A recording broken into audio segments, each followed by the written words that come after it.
দুঃখিত, আপনাকে আমি কি দিয়ে বুঝাই? পৃথিবীর সবচেয়ে বড় পাওয়ারফুল মানুষ হচ্ছেন মুহাম্মদ সাল্লাল্লাহু আলাইহি সাল্লাম। পৃথিবীর ইতিহাসে এত বড় পাওয়ারফুল মানুষ কেউ জন্ম নেয়নি, কিয়ামত পর্যন্ত কেউ নিবে না। জান্নাতের গেটে বড় অক্ষরে লেখা আছে, সর্বপ্রথমে যিনি জান্নাতে প্রবেশ করবেন তিনি হলেন মুহাম্মদ সাল্লাল্লাহু আলাইহি সাল্লাম। জান্নাতের ভিতরে একটা ঘর আছে, সেই ঘরের ভিতর দিকে একজন ফেরেশতাকে দাঁড় করে রাখা হয়েছে, এখনো উপস্থিত। তাকে বলা হয়েছে, কেউ যদি বাহির থেকে এসে ঠক ঠক করে শব্দ দেয়, কে যদি বাহির থেকে বলে মুহাম্মদ, তাহলে এই দরজা খুলে দিও। এই ঘর মোহাম্মদ ছাড়া কারোর জন্য খোলা হবে না। আপনাকে আমি কি দিয়ে বুঝাই মুহাম্মদ সাল্লাল্লাহু আলাইহি সাল্লাম কত বড় পাওয়ারফুল মানুষ? বিচারের মাঠে ইব্রাহিম আলাইহিস সালাম বলবেন, কাদ গাজিবা আলাইয়া রাব্বি, আমার প্রতিপালক আমার উপরে রাগ করেছেন।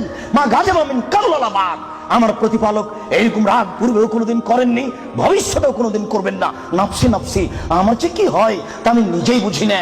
এইভাবে চিল্লাচিল্লি করবেন ইব্রাহিম আলাইহিস সালাম। আপনার হুজুরের কি হবে, পীর সাহেবের? আপনাকে আমি কি দিয়ে বুঝাই? শুনুন, ওই সময়তে মুহাম্মদ সাল্লাল্লাহু আলাইহি সাল্লাম সিজদায় পড়বেন, তখন আল্লাহ বলবেন, এই ফারাসাক সালতুতা পাসেতু সাফা, মুহাম্মদ মাথা উঠান, বলেন, যা বলবেন তাই মেনে নিব। যেই কথা বলবেন আমি সে কথা গ্রহণ করব। আপনি মাথা উঠান না, আপনি বলেন না আমাকে কি বলছেন, আমি আল্লাহ, আপনি যা বলবেন তাই মেনে নিব। এত বড় পাওয়ারফুল মানুষ একটু বলতে পারলেন না, যাও যাও তোমার বিচার হবে না, তোমার পাপ ক্ষমা হয়ে গেছে, যাও তোমার বিচার হবে না, এই কথা তিনি বলতে পারলেন না।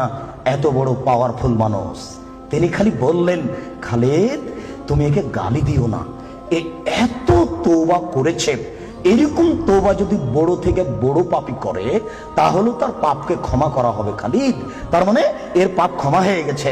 তাই তো তিনি জানাজা করলেন, তাই তো তিনি কাফন দাফন করলেন, কিন্তু তিনি তাকে বলতে পারলেন না, যাও যাও তোমার বিচার হবে না, তোমার পাপ ক্ষমা হয়ে গেছে। পৃথিবীর সবচেয়ে বড় পাওয়ারফুল মানুষ একথা বলতে পারলেন না। তার মানে বিবাহ করার পরে জেনায় লিপ্ত হলে তার দুনিয়াতে বেঁচে থাকার কোনো সুযোগ নেই। আমি আপনাকে কি দিয়ে বুঝাই শরীয়ত কি জিনিস? বিবাহ করার পরে জেনায় লিপ্ত হলে তার বেঁচে থাকার কোনো সুযোগ নেই।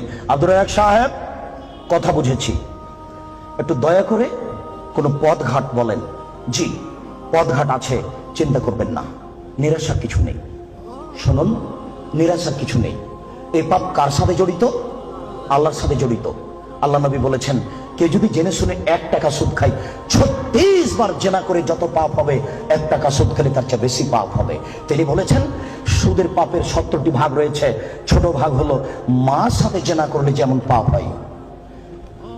সুদ যত বড়ই পাপ হোক না কেন, সুদের পাপ কার সাথে জড়িত? আল্লাহর সাথে জড়িত।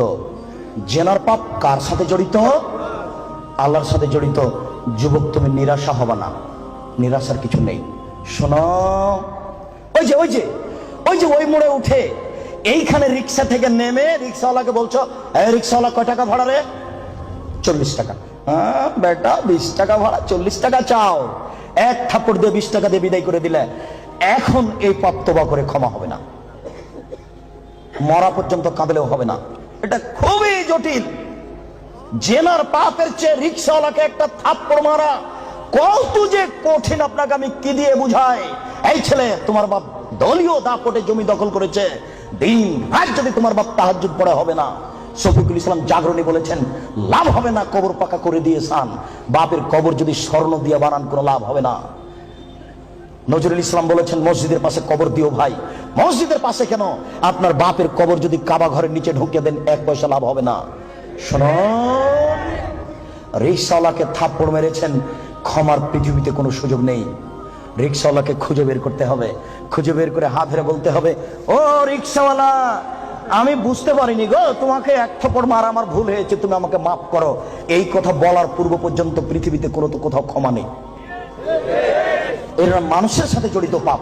এই ছেলে, তুমি দিন রাত গরু জবাই করা আর কসাই গোস্ত বিক্রি করো, কোটি টাকা ইনকাম করো, তাতে আসে যায় না। কোটি টাকা ইনকাম করো, তাতে আসে যায় না।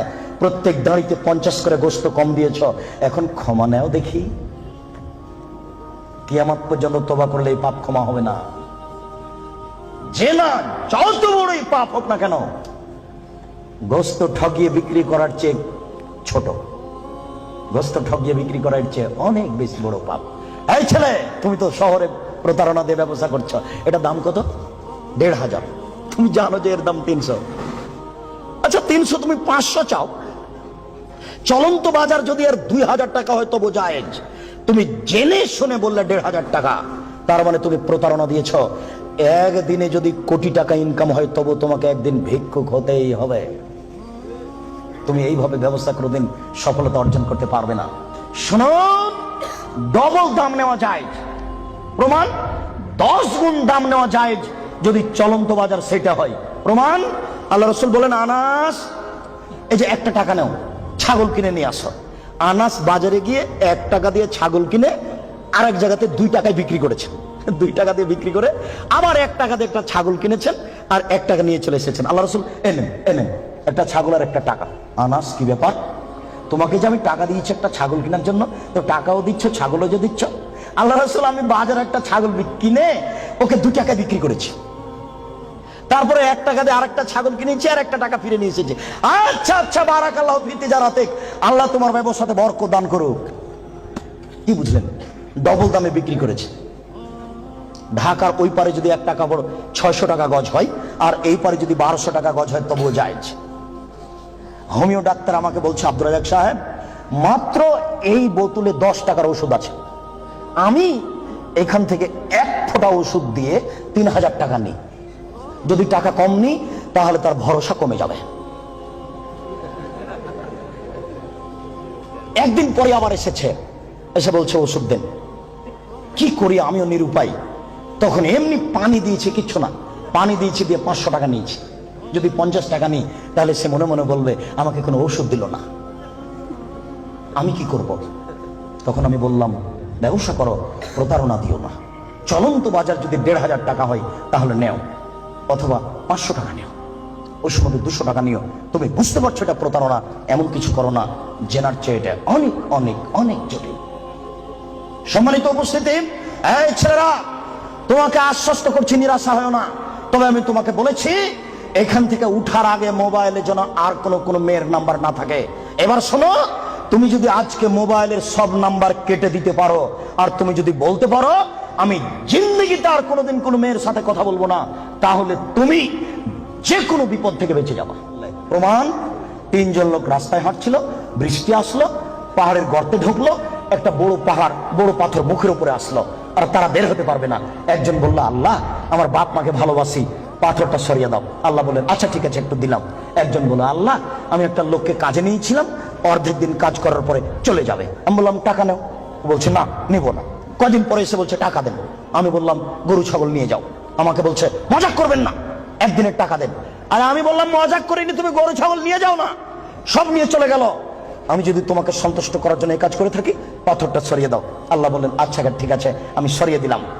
3 জনের তৃতীয় জন বলছে, আল্লাহর নবী, আমার একজন চাচাতো বোন ছিল, আমি তাকে জীবন বাজি রেখে ভালোবাসতাম, আমি তার সাথে জেনা করতে চাইলাম, ফাবাত, সে নাকচ করে দিল। আমাকে বলল, তুই যদি 100টা স্বর্ণের টাকা আমাকে দিতে পারিস আমি রাজি। আমার মন ভেবেছিল আমি গরিব মানুষ, 100 টাকা সংগ্রহ করতে পারবো না। হাড় ভাঙা পরিশ্রম করে 100 টাকা নিয়ে উপস্থিত আমার বোনের হাতে দিলাম। আমি তার 2 পায়ের মাঝে বসলাম, আমি জেনা করব।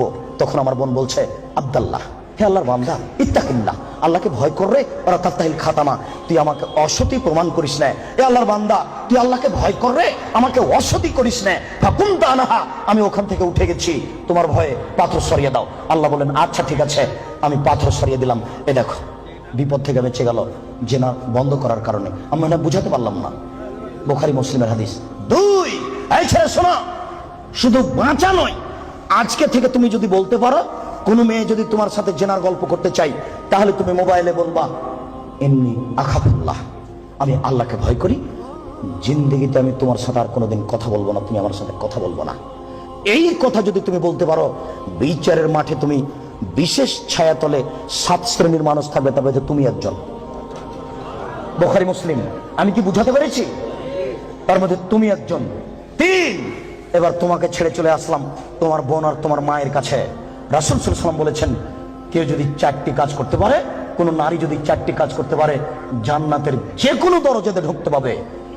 1, 5 ওয়াক্ত নামাজ পড়বে, 2 রমজান মাসের রোজা থাকবে, 3 স্বামীকে মেনে চলবে, 4 জেনায় লিপ্ত হবে না, জান্নাতের যে কোনো দরজা দিয়ে ঢুকতে পাবে, কোনো সমস্যা নেই।